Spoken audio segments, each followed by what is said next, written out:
Bonsoir à toutes et à tous et bienvenue dans ce nouvel épisode d'un 2-3 BD chez les libraires. Alors je vous propose qu'on aille faire un tour dans la Ville Rose, dans une librairie qu'on connaît déjà, qui est Terre de Légende. Elle a un petit peu changé, mais on va retrouver Jean-Pascal et Johan pour nous raconter tout ça. Salut à vous deux. Salut. Salut. Bon, donc il y a eu plein de travaux là dans la librairie. Ouais, plein de travaux qui nous ont permis de la rendre plus cosy, de l'aérer et vraiment de se réapproprier l'agencement et le classement, histoire de perdre un peu les gens, mais de les retrouver de manière différente aussi. On a travaillé aussi un peu l'interface avec les clients, ce qui fait qu'on est beaucoup plus au contact des gens maintenant avec la nouvelle disposition. Avec Et ça, la c'est nouvelle chouette. disposition, ouais. Ouais. Bon, très bien, il va falloir que je vienne voir ça. J'étais pas très loin le week-end dernier, je me suis arrêté à Toulouse puisque j'étais à Bulle-en-Case, à Groyet. Et c'est Ah vrai que bah, je suis pas oui, très très loin. c'était à côté. Ouais. Mais j'avais pas trop de temps malheureusement. Alors, qui commence par le premier coup de cœur de Terre de Légende? Allez, j'y vais. Comme ça, Ouais, si je comme fais ça. l'autre après. On alternera. Voilà. Comme ça. Voilà, très bien. Ouais. Alors, moi, je débute avec Vente debout. Alors, du trio Nicole Augereau, Grégory Jarry et Lucie Castel. Bande dessinée assez étonnante. Alors, on est un peu riche en ce moment dans les récits voyage. Donc, il y en a 3-4 qui sont sortis voilà, qui sont de très bonne qualité. Moi, j'ai sorti celui-là parce qu'il est vraiment assez étonnant. Ça part, enfin, c'est un récit assez. Sur les 3 auteurs, en plus, c'est une partie en fait, de l'équipe des éditions Fleu-Bleu, qui sont édités donc, chez Delcourt. C'est assez, assez surprenant. Et c'est un récit en 3 temps, qui va prendre, bien sûr, un exemple d'un fait divers assez triste, réel, Hmm. d'un couple qui est parti, Alice et Olivier, vivre sur un voilier, faire le tour du monde, voilà, et passer leur vie comme ça, qui ont rencontré des pirates, vont être séquestrés. Voilà. Il y a eu toute une affaire voilà, qui a été très médiatisée. Et les 3 auteurs ont un traitement assez original, en fait, c'est qu'ils font ça en 3 temps, entre Nicole et Grégory, en fait, qui voyagent voilà, Hmm. régulièrement et qui Ouais, ont qui se font piquer leur bateau là. Hmm. voilà. Et ils racontent ça, en fait, d'une manière, ben voilà, sur leur vie, en fait, sur un peu ce qu'ils ont vécu voilà, ce que ce couple a vécu de terrible, mais ils parlent un peu d'eux-mêmes aussi. Les auteurs parlent un peu de leur voyage avec leurs enfants, Hmm. et ils font un peu parallèle, en fait, Hmm. entre ces différents vécus, cette manière de voir la vie. Alors, même si le récit, voilà, est quand même très dur, voilà, par moment, pour parler Hmm. de ce couple, il y a vraiment ben, cette intensité où ils vivent un peu leur rêve, où Ouais. c'est vraiment très humain, c'est une histoire de rencontre, de richesse, en fait, de découverte, où malgré ce qu'ils ont vécu, en fait, ils y repartent. Hmm. Parce qu'ils en veulent toujours plus. Voilà.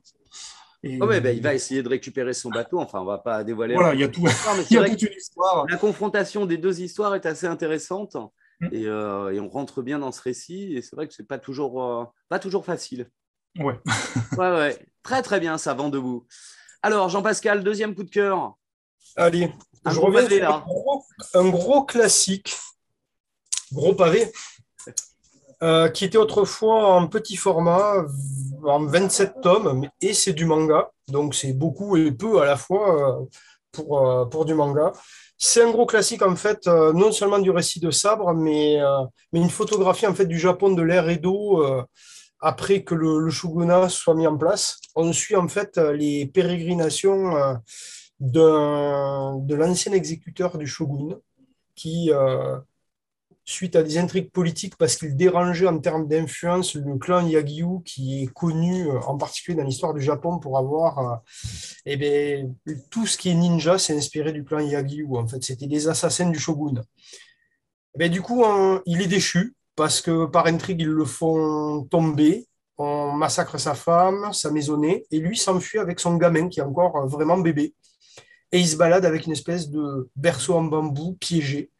Et c'est son histoire à travers des séquences un peu courtes comme ça, où il va croiser en fait tout- tous les types de populations qu'on peut trouver au quotidien dans le Japon de l'ère Edo, avec en fil rouge malgré tout sa vengeance vis-à-vis du clan Yagyu, la, leur quête à eux pour essayer de se débarrasser de lui qui est toujours gênant.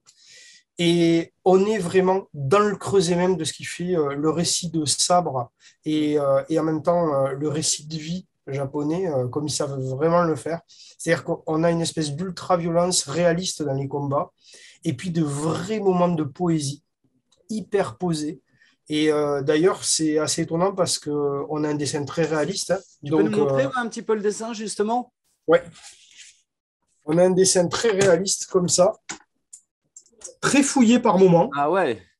qui est très descriptif lorsqu'on a des temps en fait où on est sur de la description sociétale ou ces espèces de bulles poétiques. Et puis le décor va s'estomper pour laisser place vraiment aux personnages et à leurs mouvements dès qu'on est sur une scène guerrière. Voilà. On a cette alternance-là. Le personnage, il est très fort. Son rapport avec son gamin aussi. Lone Wolf and Cub, hein, c'est le loup et son petit qui protègent absolument. Et souvent, on a le regard de ce gamin au milieu de ça. Ce qu'il y a de fou, c'est qu'ils ont fait 27 tomes avec quelque chose qui est presque de la série télé, quoi, on pourrait presque Ouais. dire. Et d'ailleurs, il y a eu série télé, film Ah qui ouais, ont il y a aussi adapté. derrière, ouais. Mais en fait, on ne s'ennuie jamais parce qu'ils ont un sens du renouvellement qui est incroyable sur l'ensemble des presque 8000 pages, si je me rappelle bien. Ouais, très Voilà. bien. Ouais, ouais, Avec une chute. ça c'est bien pour les lectures d'été, là, quand on va Ouais. avoir un peu de temps, ça va être parfait. Il y a déjà 2 volumes qui sont parus. D'ailleurs, le troisième paraît pour l'été, il me semble.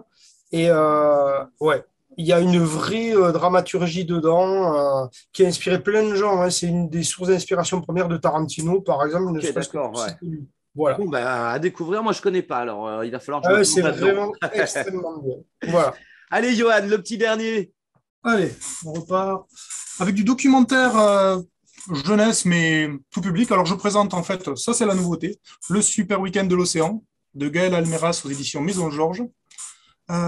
Et donc, elle avait fait auparavant le Super Week-end de l'espace. C'est des documentaires à destination, alors normalement de 7-8 ans, en fait, vraiment pour vraiment une première approche, mais qui est extrêmement complète, où on suit ces trois compères et qui vont ensuite, petit détail, qui vont en fait s'aventurer et découvrir un espace. Alors, je vais essayer de vous montrer parce qu'il y a un travail sur...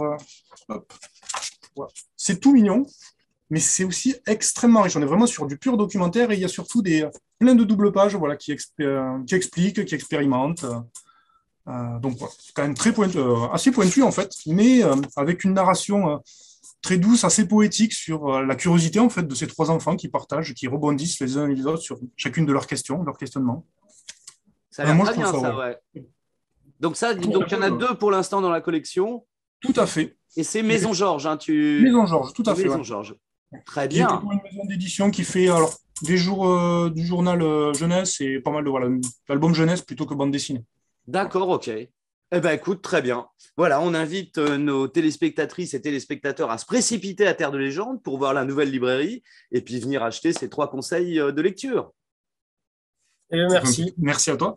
Je vous remercie à vous deux et puis bah, dès que je reviens vers Toulouse, je viens faire un tour. Absolument. Super. Allez, à bientôt. Ciao. Merci, bonne journée. Bientôt.